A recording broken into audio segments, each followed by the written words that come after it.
వెళ్ళిపోయే రోజు చంద్రుడు వెళ్ళిపోయే రోజు నక్షత్రములు, సూర్యుడు నలిపోతాడు, చంద్రుడు వెళ్ళిపోతాడు, నక్షత్రములు రాలిపోతాయి.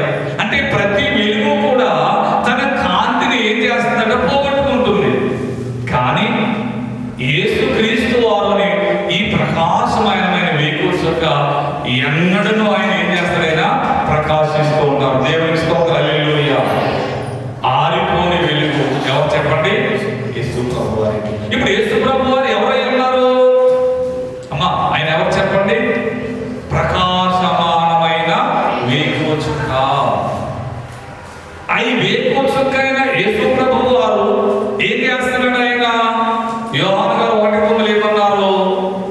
నిజమైన వెలుగు ఉండెను, ఆ వెలుగు ప్రతి మనిషిని వెలిగించుతున్నది. ప్రతి జీవితాన్ని, ప్రతి వారి హృదయాన్ని ఆయన ఏం చేస్తున్నాడు? ఆయన వెలిగిస్తున్నాడు. చీకటిలో ఉన్న మానవుని జీవితాన్ని దేవుడు ఏం చేస్తున్నారు చెప్పండి? వెలిగిస్తున్నారు.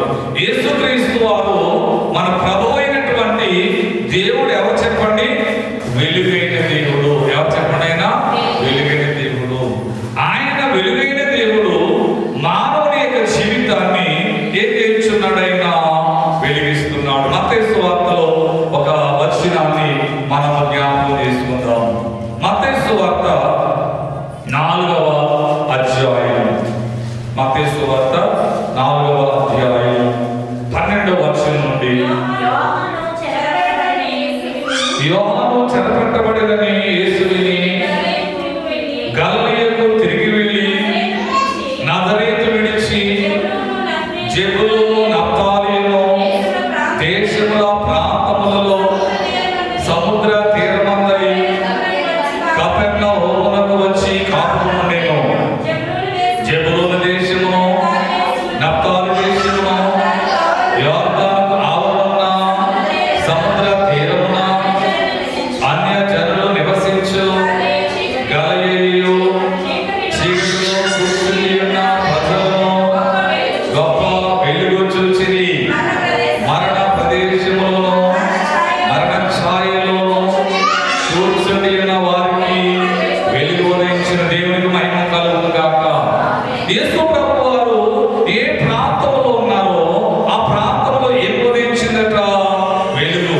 నజరేతు విడిచి జెబూలూను, నఫ్తాలి దేశముల ప్రాంతంలో సముద్ర తీరమందలి కపెర్నహూమునకు వచ్చి ఆయన కాపురం ఉన్నారు. ఎక్కడున్నారు చెప్పండి? కపెర్నహూము అనే ప్రాంతంలో ఉన్నారు. జెబూలూను దేశము, నఫ్తాలి దేశము, యోర్దాను ఆవరణ సముద్ర తీరమున అన్య జనులు నివసించు గలిలయయు చీకటిలో కూర్చుని ఉన్న ప్రజలను గొప్ప వెలుగు చూచిరి. దేవునికి మహిమ కలుగును గాక.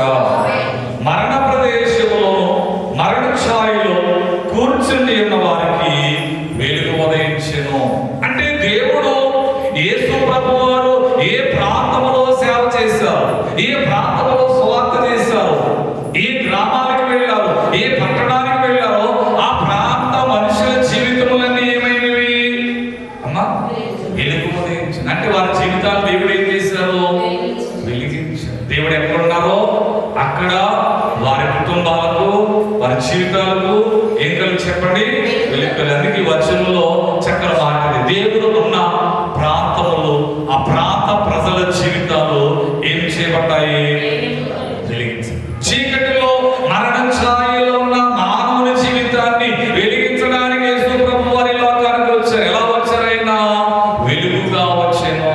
కళ్ళు చీకటి నడచుచు వెలుగు చూచిరి.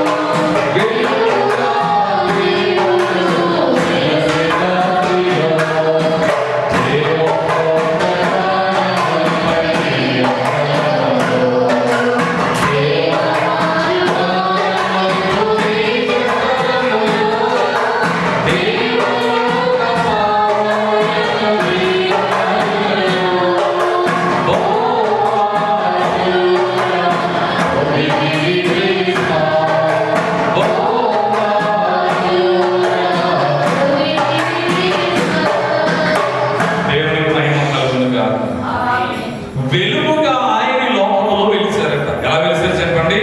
వెలుగుగా. ఆయన ఎవరై ఉన్నారో వెలుగై ఉన్నారు. మనుషుల జీవితాలను వెలిగించే దేవుడు, మనుషుల్లో ఉన్న చీకటి పోగొట్టే దేవుడు. మనుషుల్లో ఏ చీకటి ఉందట? అమ్మ, మనుషుల నుండి చీకటి చెప్పండి. ఒకటి పాపం అనే చీకటి. ఏ చీకటి చెప్పండి? పాపం. రెండవది శ్రమ అనే చీకటి. మనుషుల నుండి చెప్పండి. ఒకటి పాపము, రెండవది ఏంటి? శ్రమ. శ్రమ అనేది ఒక చీకటి, పాపం అనే చీకటి. ఈ పాపము, ఈ శ్రమ అనే చీకటిని దేవుడు ఏం చేస్తున్నాడు? ఆయన పారద్రోలి వారి జీవితాలు, వారి హృదయాలు ఏం చేస్తున్నాడు? ఆయన వెలిగిస్తున్నారు. యేసు ఎందుకు ఈ లోకానికి వచ్చారు చెప్పండి? చీకటిలోనూ మరణ ఛాయలో ఉన్న వారి జీవితాలను వెలిగించడానికి, వెలుగుగా ప్రకాశమానమైన వేగవ చుక్కగా యేసుక్రీస్తు వారు ఈ లోకానికి వచ్చి ఉన్నారు.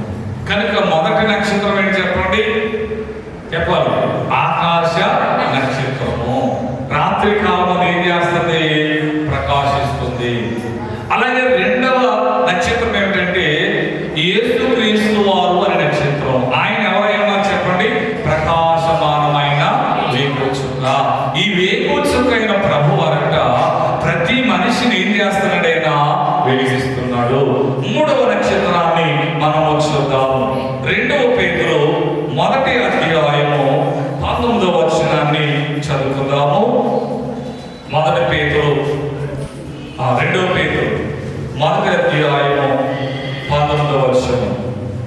మరియు ఎందుకంటే స్థిరమైన ప్రవచన వాక్యం అనుకున్నది, తెల్లవారు వేకువ చుక్క మీ హృదయంలో ఉదయించే వరకు ఆ వాక్యము చీకటి గల చోటున వెలిగించు దీపమైనట్టున్నది. దాని యందు మీరు లక్ష్యం ఉంచినట్లుగా మీకు మేలు. దేవునికి మహిమ కలుగును గాక. దేవుని వాక్యము ఏమై ఉన్నది అమ్మా? దేవుని వాక్యం ఏమైంది? ప్రకాశమానమైన వేకువ చుక్క. ఎందుకు వచనంలో ఏమన్నా ఇక్కడ? తెల్లవారి వేకువ చుక్క మీ హృదయంలో ఉదయించే వరకు ఆ వాక్యము చీకటి గల చోటన వెలిగించే దీపమై ఉన్నట్టున్నది. దాని యందు మీరు లక్ష్యం ఉంచినట్లుగా మీకు మీరు జాగ్రత్తగా వినండి. మూడవ నక్షత్రం ఏమిటంటే వాక్యం అనే నక్షత్రం. ఏంటి చెప్పండి? వాక్యము అనేటటువంటి నక్షత్రం. కీర్తన గ్రంథంలో కూడా అదే మాట మనము జ్ఞాపకం చేసుకుందాం. 119వ అధ్యాయం 105వ వచనం. కీర్తనలు 119, 105. నీ వాక్యము నా పాదములకు దీపమును, నా త్రోవకు వెలుగై ఉన్నది. చాలు. దేవుని వాక్యము ఏమై ఉన్నది? దీపమై ఉన్నది, వెలుగై ఉన్నది, చొక్కై ఉన్నది. ఏమైనా చెప్పండి? దేవుని వాక్యము వెలుగై ఉన్నది లేదా దీపము. ఏ దీపము? ప్రకాశమానమైన వేకువ చుక్క. మూడో నక్షత్రం ఏంటంటే దేవుని వాక్యం అనే నక్షత్రం. ఏంటి చెప్పండి? దేవుని వాక్యం అనే నక్షత్రం. దేవుని వాక్యము మన హృదయంలోనే ఉన్నప్పుడు, మన హృదయంలోకి వచ్చినప్పుడు మన హృదయం ఏమవుతుందట? వెలిగించబడుతుంది. అందుకే పేతురు గారు అంటున్నారు, దాని యందు మీరు లక్ష్యం ఉంచిన యెడల మీకు మేలు. మనము దేని యందు లక్ష్యం ఉంచాలట? దేవుని వాక్యము నందు ప్రతి వారు లక్ష్యము. లక్ష్యం అంటే ఏంటి చెప్పండి? అర్థం.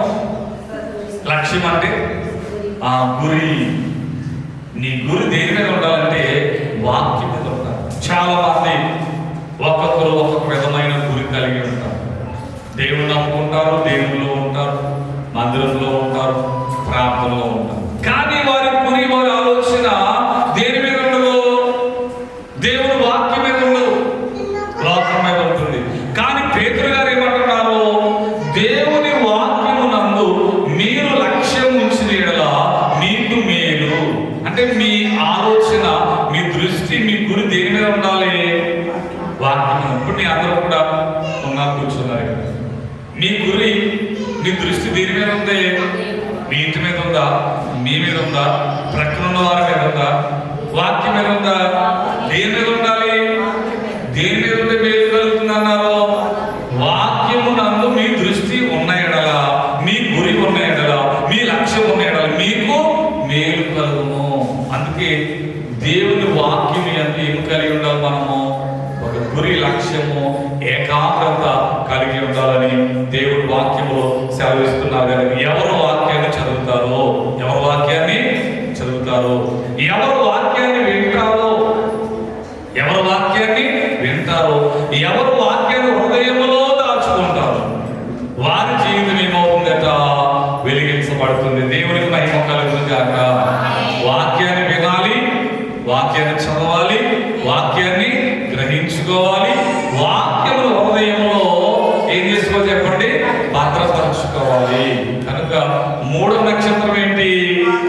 వాక్యం అనే నక్షత్రము. ఏ నక్షత్రం చెప్పండి? మొదటి నక్షత్రం ఏంటి? ఆకాశ నక్షత్రములు. రెండవ నక్షత్రము యేసు